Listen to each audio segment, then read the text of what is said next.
금액에 시어 빠진 상한 생선을 드려도 됩니다. 할렐루야. 주님께서 그 자발적인 헌신을 작지만 소중하게 보는 거예요.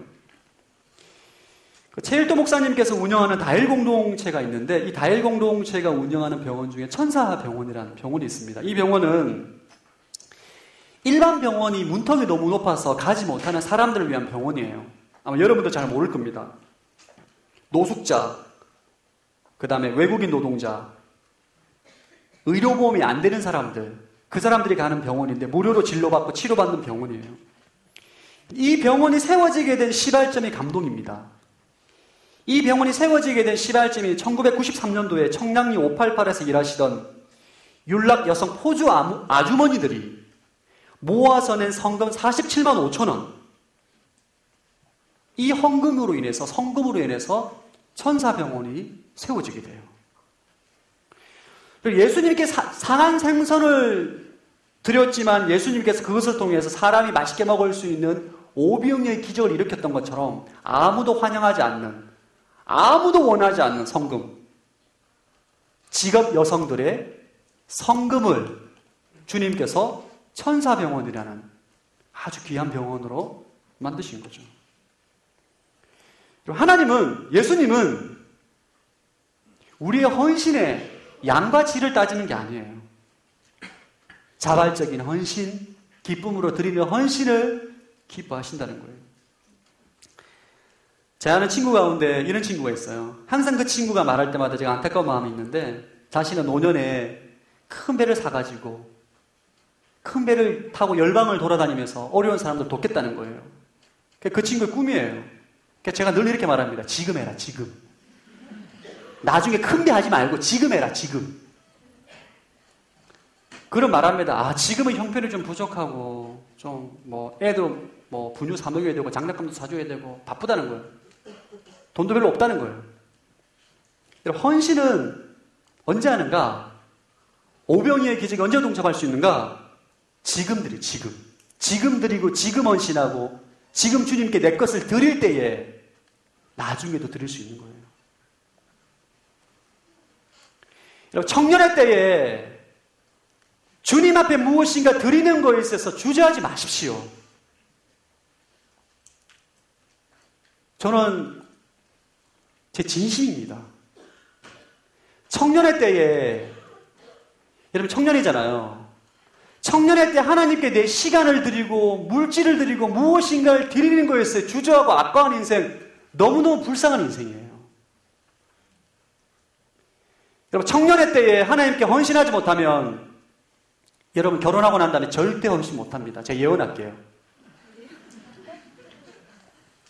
여러분 결혼하면 더 바빠집니다. 결혼하면 애 키워야 되죠. 양가 부모님 돌봐야 되죠. 얼마나 일이 많은지 몰라요. 지금 솔로인데 내가 시간이 없어서, 내가 바빠서 우선순위를 조정하지 못해서 주님께 드릴 시간이 없습니다. 주님께 드릴 물질이 없습니다. 너무너무 안타까운 인생, 여러분. 오병이의 기적을 경험하지 못합니다. 하나님께서 함께 하심을 경험하지 못하는 거예요. 여러분, 청년의 때에 헌신하는 것을 배워야 돼요. 따라합시다. 청년의 때에 헌신을 배워야 한다. 여러분, 너무 아까워하지 마세요. 뭐가 그렇게 아까우세요? 뭐가 그렇게 아까우세요, 인생이? 선하신 하나님, 죽은 자를 살리시고 좋은 것으로 내 인생의 소원을 만족해 하시는 하나님께 드리는 것을 주저하지 마세요. 주저하지 마. 과감하게 드리십시오. 과감하게. 주님께서 수백 배로 여러분의 인생 가운데 갚아주실 줄로 믿습니다. 하나님의 기적을 경험하는 거예요. 세 번째, 오병이어 기적에 동참하는 법. 세 번째는 순종하라입니다. 순종하라. 우리 14절부터 16절 한번 읽어보겠습니다. 시작.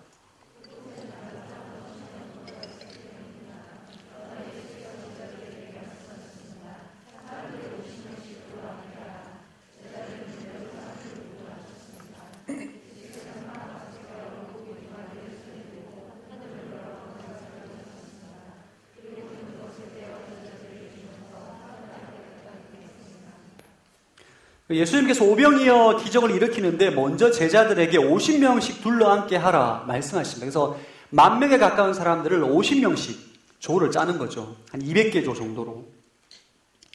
그리고 오병이어를 들고 감사기도 하시고 떼시고 제자들에게 나눠줍니다. 나눠주고 난 다음에 제자들이 바구니에 가득 담아서 계속 나눠주는 거죠. 제자들이 지금 기적을 경험하는 거예요. 제자들의 순종을 통해서, 사실 이 오병이의 기적은 약간 이해하기가 어려워. 어떻게 이 음식이 만들어졌을까? 저도 잘 이해가 안 됩니다. 제가 지난주에 선 오브 갓을 봤는데 그 영화에서는 이렇게 표현하더라고요. 바구니를 들고 감사기도 할 때 음식이 막 생기더라고요. 그냥. 성경적이지 않아요, 그건. 일단 뗐어요. 떼서 나눠준 게 없더라고요, 일단은. 누가복음에 맞지 않는 거죠. 근데 바구니를 들고 감사기도 하니까 떡과 생선이 막 생기는 거예요. 이해할 수 없지만 한 가지 확실한 것은 주님께서 기적을 베푸실 때 제자들의 순종을 통해서 동참시켰다는 거예요.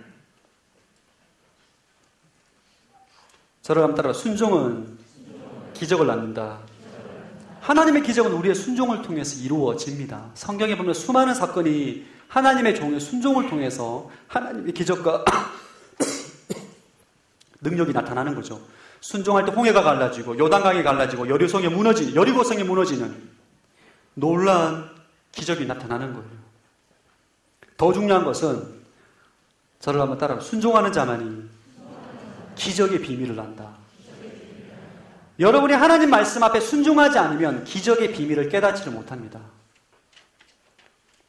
제가 좀 우리 리더십들한테 순종과 헌신을 굉장히 강조하거든요. 오늘도 제가 굉장히 강조했는데, 할렐루야.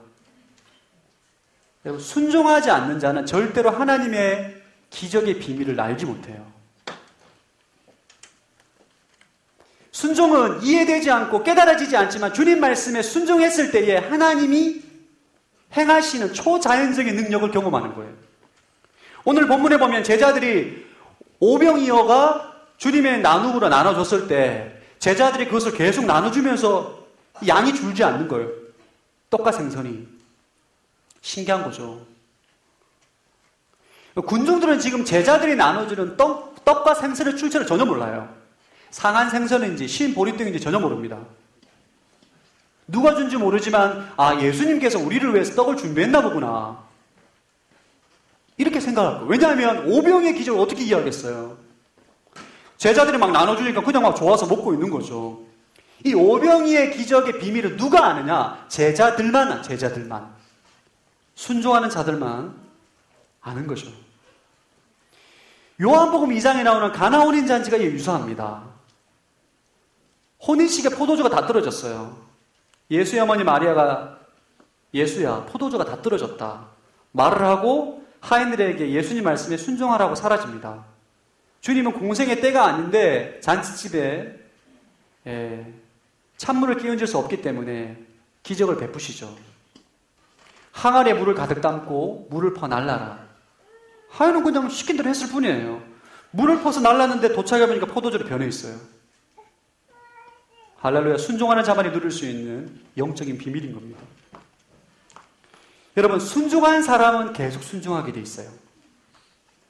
왜냐하면 순종의 비밀을 알기 때문입니다. 순종을 두려워하는 자는 결코 하나님의 영적인 비밀을 깨달아 알 수가 없습니다, 여러분. 하나님은 반드시 순종하는 자에게 당신의 비밀을 계시하는 거죠. 여러분들 가운데 하나님의 기적을 경험하기를 원하십니까? 순종하십시오. 이해되지 않고 해석되지 않더라도 그 말씀에 순종할 때에 물이 변하여 포도주가 되고 오병이어로 10,000명이 넘는 사람들을 배불리 먹게 만드는 하나님의 능력이 나타나게 되는 것입니다. 마지막으로 나누고 싶은 주제는 하나님의 축복을 관리하라입니다. 우리 17절 말씀 한번 읽어보겠습니다. 17절 시작.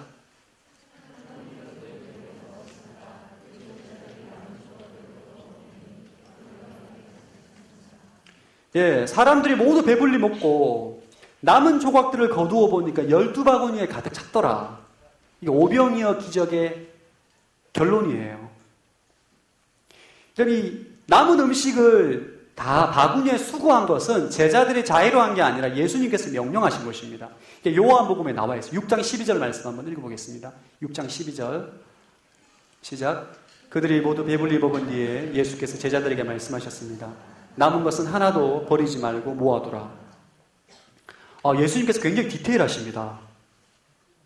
기적을 일으키시고 먹고 남은 음식을 버리지 말고 다 수고해서 모아라. 남은 것은 하나도 버리지 말고 모아두라. 주님께서 왜 이런 말씀을 하셨을까? 주님은 의미 없는 말씀을 하지 않습니다. 절대로. 주님은 12바구니가 차고 넘친 이 오병이의 기적을 사건이 끝나고 난 다음에 한 말씀 하셨어요. 남은 음식을 버리지 말고 모아두라. 왜 그런 말씀 하셨을까? 하나님의 축복을 관리하라는 거예요. 마지막으로 생각하겠습니다. 여러분, 기적 후에 일어난 문제입니다. 기적 이후의 문제. 수많은 사람들이 하나님의 기적과 축복을 받고 난 다음에 가난할 때, 배고플 때는 하나님의 은혜를 구해요. 기적과 축복을 받고 난 다음에 그 다음이 문제입니다. 그 다음. 하나님의 축복을 관리하지 않는 거예요. 하나님의 축복을 관리하지 않고 막 사용하는 거죠. 예수님은 12바구니 남은 이 음식들을 동일하게 가난하고 굶주린 사람들에게 나눠주기를 원하시는 거죠. 이 말은 하나님께서 우리 인생 가운데 주신 축복과 기적을 잘 관리해서 하나님의 축복을 흘려보내는 인생으로 계속 살라는 거예요. 너희가 그들에게 먹을 것을 주라. 이 말씀을 하시고 기적을 일으키고 음식을 남겨두셔서 계속적으로 가난하고 허기진 사람들에게 나누어 주라는 거예요. 축복의 통로가 되고 축복을 관리하는 사람이 되라는 것입니다. 이것이 바로 하나님의 경제 원리고 하나님의 관리 방법이고 하나님의 절제입니다. 하나님 우리에게 풍성이 무엇인가 나누어 주시는 분이지만 낭비하는 걸 원하지 않으세요. 이전에 있던 공동체 이런 문제가 있었어요. 아울리치 가기 전에 너무너무 재정이 부족했어요. 그래서 공동체 안에 기도하고 금식하고 하나님께 은혜를 구했는데 차고 넘치는 축복이 있어서 재정을 아주 넉넉히 사용을 했습니다. 근데 하나님의 이 오병이의 기적처럼 엄청나게 차고 넘치는 재정이 있었는데 문제가 생겼어요. 갔다 오고 난 다음에 뒤풀이를 너무 거하게 했어. 호텔 같은 장소에 숙박 장소를 빌리고 뷔페를 갖다가 먹는데 그것을 위해서 금식기도 하고 헝금한 지체가 뒤풀이에 갔다가 시험 든 거예요. 세상에 너희들을 위해서 얼마나 많은 사람들이 기도를 하고 얼마나 많은 사람들이 자기 주머니에 있는 쌈짓돈을 줬는데 이딴 식으로 물질을 허비하냐는 거죠. 하나님의 축복은 이렇게 관리하면 안 됩니다.